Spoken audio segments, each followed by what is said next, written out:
This CEO grew slowly, and it's totally paying off now. Colin Nederkoorn, CEO and founder of Customer IO, really brought an A game to the podcast. Deliberate, slow growth is not sexy, but the results it can deliver sure are.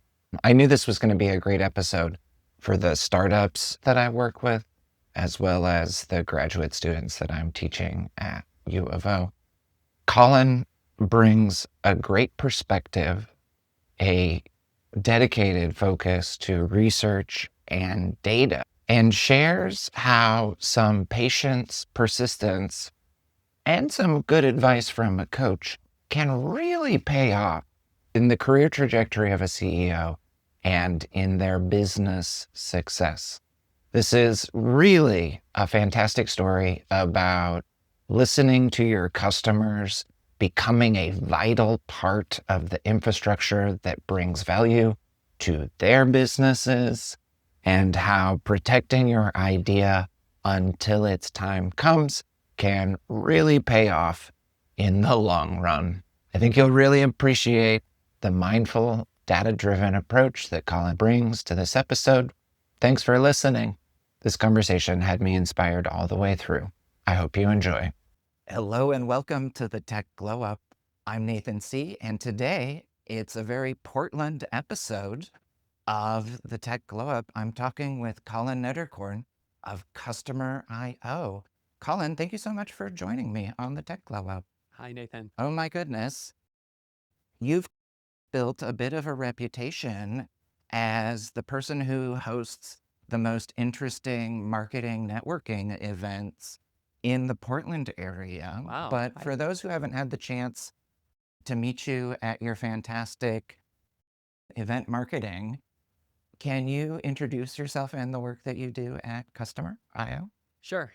So I'm the CEO and co-founder. I started the company in 2012, and we help companies better communicate with their customers. And primarily, our customers have web or mobile applications. They've got people signing up for those and all of this data about what people are doing. And so we help them use that data to send more targeted and personal SMS messages, push notifications, email, and really any channel you want to communicate with your customers on, in-app notifications, all of these different channels. Customer IO can help you manage all of the customer comms that you have. I'm very interested in this journey of there's a component to AI in the work that you do, if I understand the platform correctly. And while now is like the moment for AI-driven data, customer insights, kind of real-time activation on some of these e-commerce and customer communication steps, 14 years ago, it was a very different landscape. And like, we were still convincing people that they might need a mobile app or a mobile website.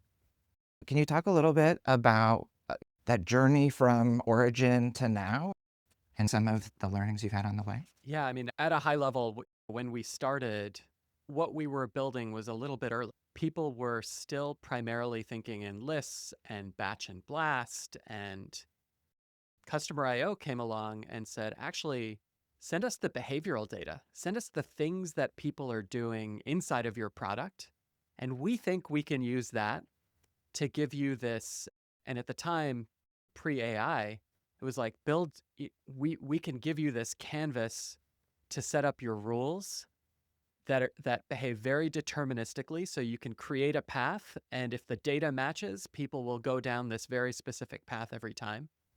And our customers loved it because it gave them a lot of flexibility and a lot of freedom to build these very complex but deterministic paths for their customers to go down, and these messaging journeys that they could create. And so that was like what we were building towards 14 years ago. I think what's exciting about today is that our hope was that we could build a product that would give our customers the ability to better connect with their audience you can only do so much in a deterministic way.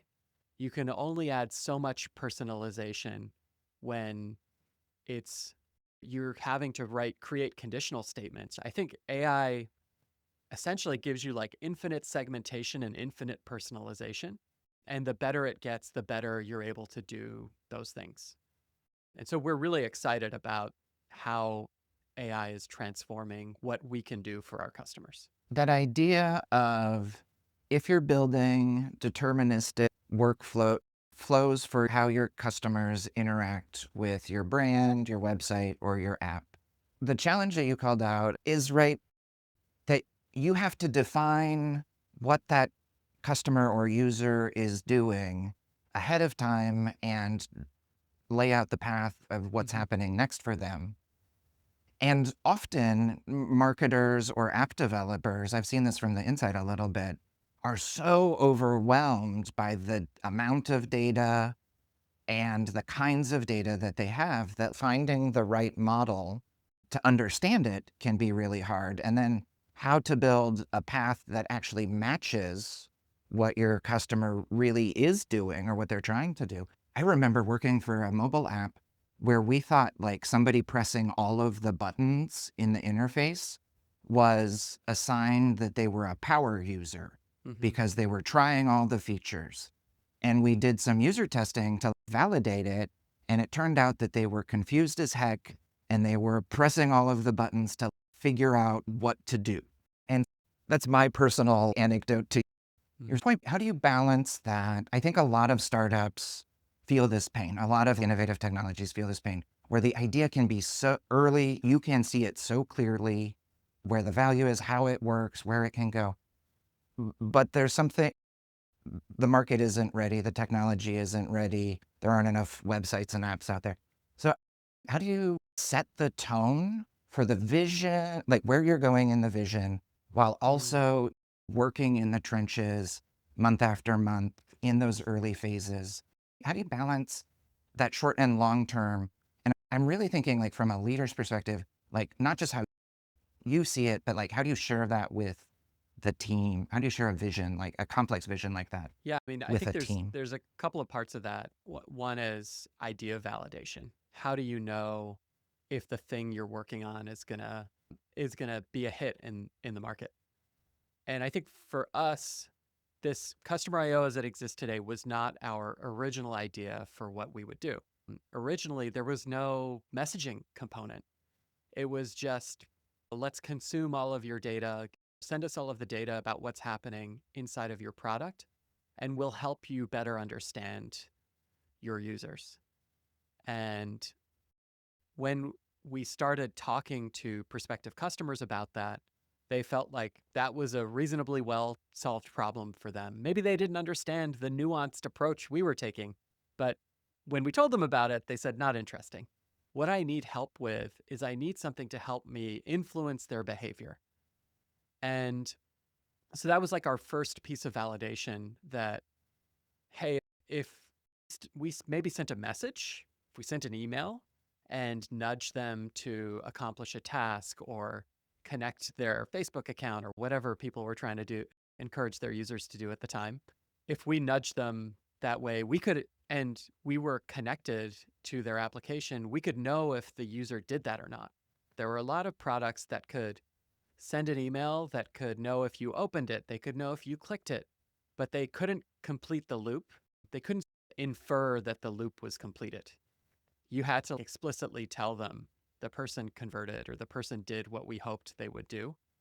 And by Customer IO being integrated into the product, we saw this path where they could have a hypothesis, create a message that would change behavior, and they could measure, did the behavior change? And that felt really powerful as just a simple idea. And so that that was the new path that we started going down. And we saw people talking about this on social media. And there was a blog post by, he was then CEO of this company, PickPlum, this designer, Paul Stamatiou. I hope so. And he wrote about user retention as a service. And the idea was, Wouldn't it be great if there was a SaaS product that you could plug into your application that would help you send messages to retain your users and bring them back to your product? And then I would reach out to people on social media and say, hey, I don't have anything to sell you right now, but this is the problem area we're working on. Is that interesting to you? And people would reply and say, oh, yeah, that's a big problem we have. Sometimes I would be replying to them talking about the problem. Sometimes it was like a little adjacent, or it was just a company that I wanted to connect with. I respected the company, thought they should be a buyer of our product. And so I had a lot of these early conversations that helped me validate that if we built this, there would be a market for it. And we felt this was just an underserved need. And over time, the need has remained, right? It wasn't a flash in the pan. It's this core need that every web and mobile product has, that they need to communicate with their customers. It's not typically core. They're focused on what is the experience once you're inside of the product. And what we focused on is everything outside of the product, we're going to help you with that. And I forget, there was a second part of your question there. I was hoping to get a sense of what are the inputs and decision-making approaches to sharing that kind of vision with a team. With a team. Yeah. But you also did a really great job of talking through like a fantastic example of how you don't need a big audience to go find the signals. I talk a lot, and I'm teaching an XR marketing class right now, and one of the things that I'm imparting on the students on a regular basis is that marketing really needs to be right testing more so you can learn more, so you can like improve and iterate more quickly. And I love that kind of was this genesis of what you saw you could do with your tool, and building out that framework, which I would argue is now like a core component of how most musicians, how most fashion brands, how most like D2C retailers or like online brands prefer to talk with their customers, right? Like I have multiple artists and like consumable brands that text me because that is a positive relationship. And I love that like you've enabled, especially in this area of like siloed channels where customers go, that like you're enabling almost anybody with a website or an app to have that like real-time action-based relationship. Just bravo. I love it. Cool. So, Colin, you actually did a really great job of talking about like learning from your customers. I often ask this as an open-ended question, but I think you have actually, what I actually think I want to ask about is your approach to, could you talk a little bit more about your approach to building the company and how you went about funding those early years and the patience that you had with finding product market fit, or maybe it wasn't patience. Can you talk about, because you took a unique kind of long-term approach to funding, and I think it goes counterintuitive to the way a lot of urgent founders approach some of the same ideas of validation and investment. Yeah. Can you talk about your funding journey? So a lot of the conventional knowledge around how fast to go and how you should think about fundraising is really based on people entering winner-take-all markets. And so you get a lot of founders who are like, I got to go as fast as I can. The opportunity will disappear. And if we don't go now, then we won't be able to go after it. I think there are absolutely cases where that is true. In our market, and with a lot of the, especially niche products and vertical markets, that's not the case. You have businesses that there's been no innovation in those markets in 20 years. And if you're entering that market, you do not need to blitz scale your company. So for us, when email marketing, which was the category that existed at the time was an extremely crowded market. Our flavor of it didn't exist as a category. Today, it's called customer engagement platform. And even that, there's enough companies that call themselves that are similar to what we do, but there's also ones that call themselves that are not similar to what we do. The which market you slot in is definitely a challenging question. But I felt like in the broader marketing automation, email marketing, we had it, what was more important for us is taking the time to build the right thing. And a customer who, or every company who became our customer, gave us fuel to continue. But it, unlike a social network, it didn't matter if we had a million customers on day one, because they don't benefit from each other. Our whole approach initially was like, be very methodical and deliberate and build the machine that keeps growing. It doesn't really matter how fast initially. You want to make sure you're growing month after month. You want to make sure your customers are happy, your retention is good, you're serving the need in the market. The market you enter matters a lot. You want to have room to grow. But I got advice from someone who's become a really good friend of mine, Chris Savage, the CEO of Wistia. When you're an early stage founder, you have lots of time and typically not a lot of money. But if you go and raise a venture round, you have all this money and you no longer have any time. You've got to deliver. You've got to grow gangbusters. You need to be in execution mode once you raise a big venture round because it's all about speed to the next milestone. What we needed early on, and I think what a lot of companies need early on, is a little bit of money in order to extend the length of time that you have to work on the idea and build those customer relationships and continue to build the product. I think there's obviously extremes on both sides. For us, it was we're seeing progress in the company. It's compound growth. Every month we have more in monthly recurring revenue. When I forecast it out, we'll be at $1 million in ARR in 18 months. I don't have the money to get me there. So how do I get a little more money to reach that milestone other than raise a venture round, which like has the slope of the curve be much higher than what we're growing at now? And so we just did that. One of the exercises I did early on is if you have a growth rate in your business, even if you're growing from $100 a month and you're growing 20% month over month, you can pull that formula across Google Sheets or Excel and it becomes very big after 62 months or 84 months. That's the power of compound growth. If you're an entrepreneur and you have a business that's growing pretty steadily month after month, you can figure out how big it'll be in the future. You just have to be patient and wait for it to get there and figure out how to keep the growth continue. I love that. This is such a master class answering like the kinds of questions that I hear all the time.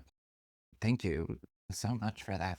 As you think about this journey that you're on, and I'd love to dive into the 6-month glow up that you've got planned for the work that you're doing at Customer IO. A glow up is a transformation, a rebirth, a notable update. What's the glow up that you're working on these days? Yeah, I mean, we talked how Customer IO originally helped marketers build these very deterministic workflows. And there's a lot of effort and friction and grunt work. And we internally, we use the term drudgery that goes into setting these up so that they're reliable and they represent the ideas that you have in your head. What we're working on now is reimagining the marketer experience in Customer IO that removes all the drudgery of the setup so that you can go from this idea for this very sophisticated experience you want to deliver into having your campaign set up and working. And that's the 6-month glow up. I think over a slightly longer time horizon, we're working on our marketers being able to come in with the number they're trying to move, and we will help them move the number. That's what people really want. I think the path to that, if we can get there in 6 months, that will be amazing. I think it's less likely we'll be there in 6 months in a way that will serve all of our customers. But certainly we can remove a ton of the effort that it takes to set up the ideas in your head over that time Mhm. period. So you actually signaled my follow-up question. So I'm just right, like this idea, I hear it. I'm unfortunately on like ads, TikTok, and there's a lot of hype about some of the programmatic tools out there that aren't just doing bid optimization, but you can throw in a pile of documents and your website and a bunch of images. And the promise is, that Facebook will make the perfect campaign for you and like just deliver on your goals and you won't have to do anything about it. Most of the conversation around marketers and AI is that ideally that drudgery is being taken care of, but that the strategic, creative human is still really important. In this concept for this future direction, how do you balance, right, making marketers way more effective and reducing drudgery by giving them like enough of the cake mix Mm-hmm. so that they feel like they're involved or that they've got a hand in the strategic parts or the creative parts? Yeah, I think it's really about what parts people want to do. And if we have a system that can do all of the parts, you get to choose which parts you love and enjoy and where you want to add differentiated value and creativity. And then we can do a lot of the heavy lifting in the other parts.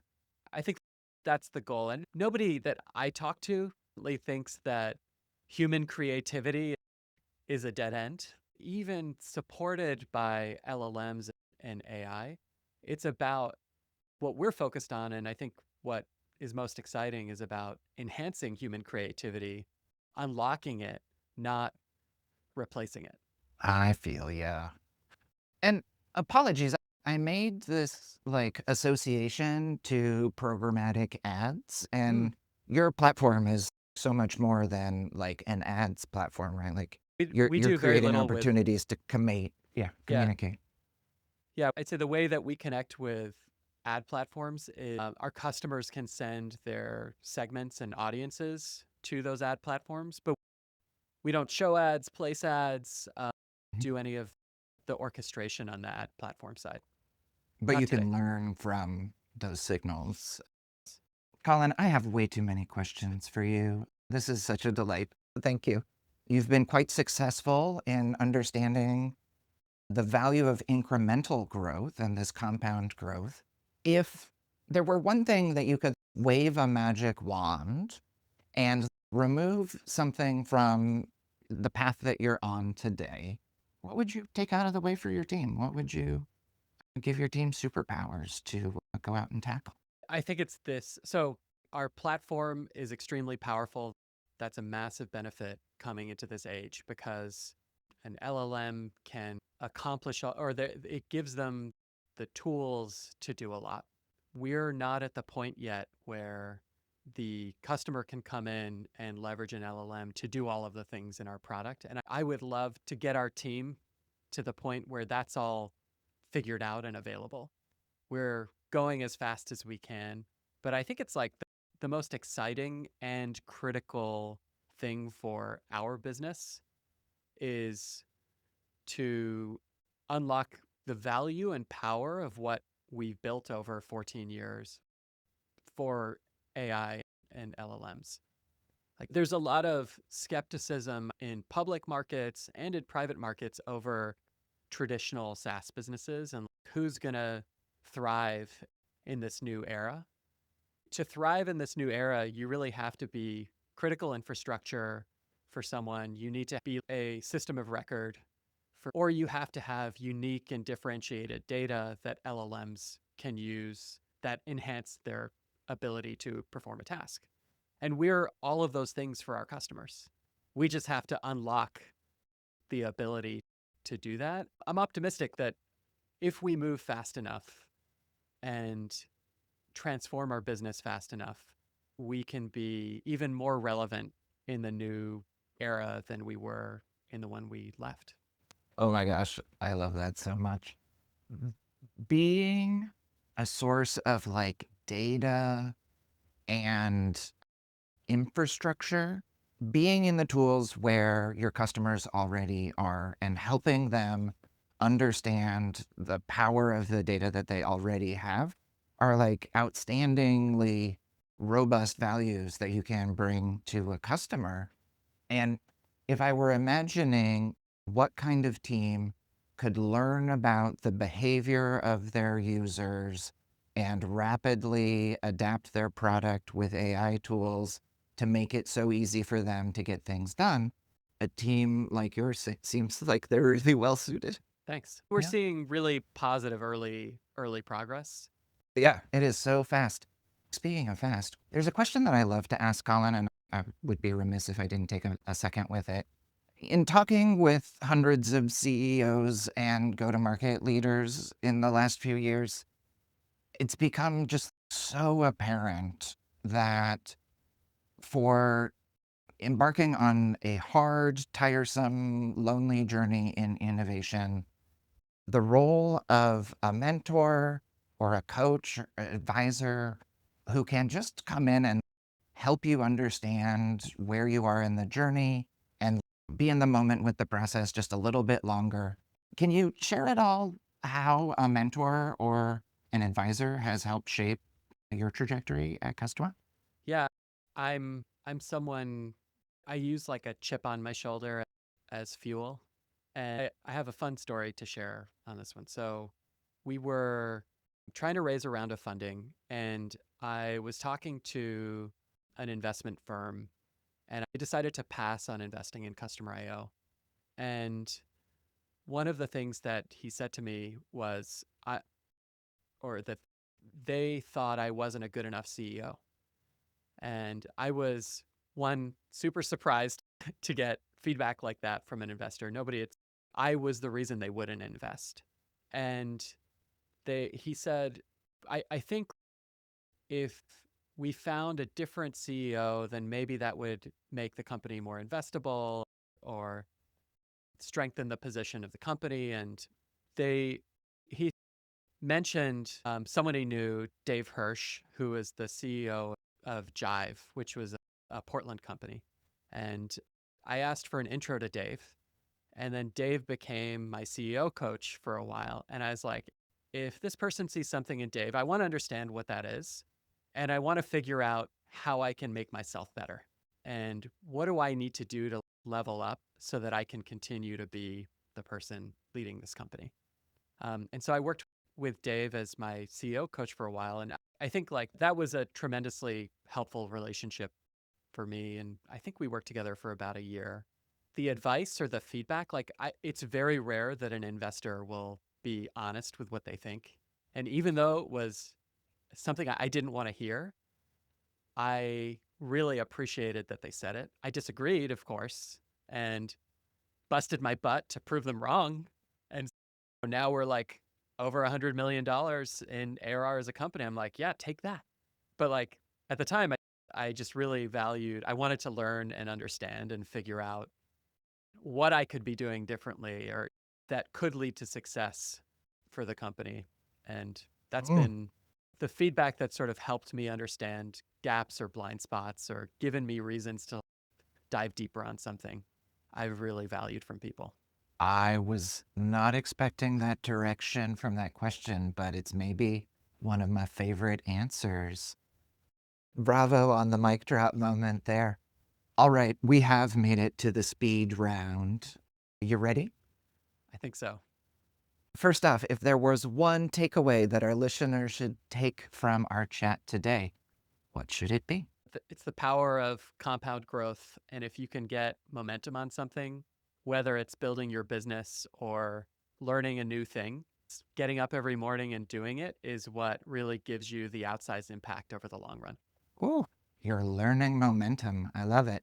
a bit of a nerd on strategic planning. We're like smack at the beginning of February. Which quarter is your strategic brain currently in? I think I'm probably in Q3, Q4 next year at this point. Obviously, operationally, we're executing on the current quarter, and that's where we've got to deliver on the commitments that we've made and the plans that we put into place at the end of last year. I'm living in the future. I love that. You've given me too many sound bites to put at the top.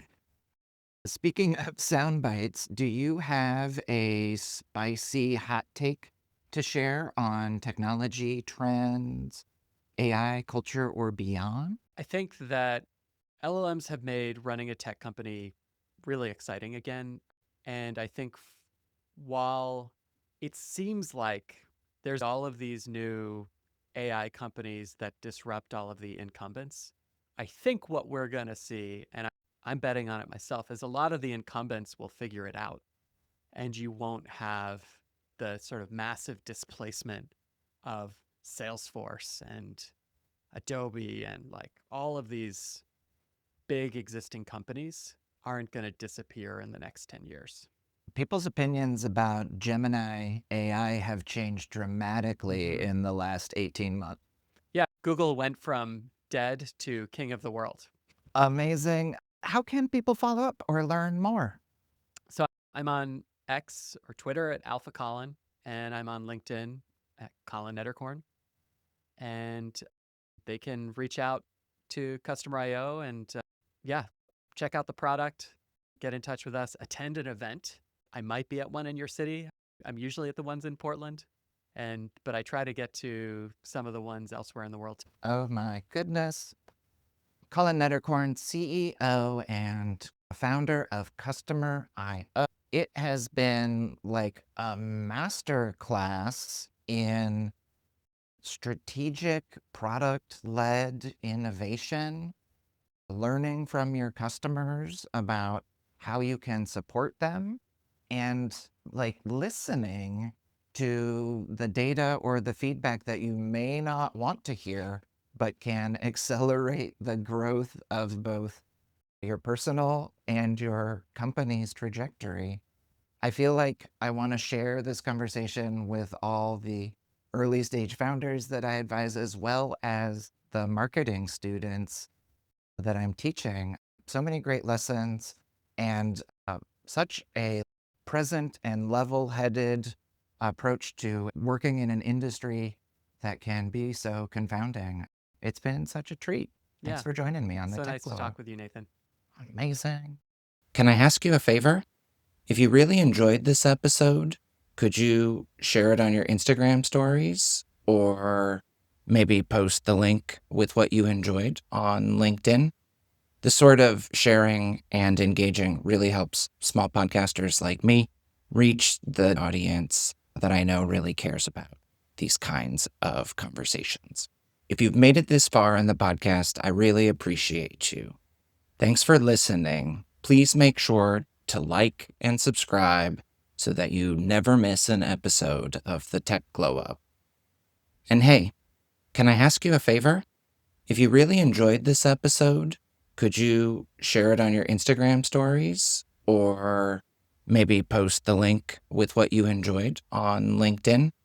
This sort of sharing and engaging really helps small podcasters like me reach the audience that I know really cares about these kinds of conversations.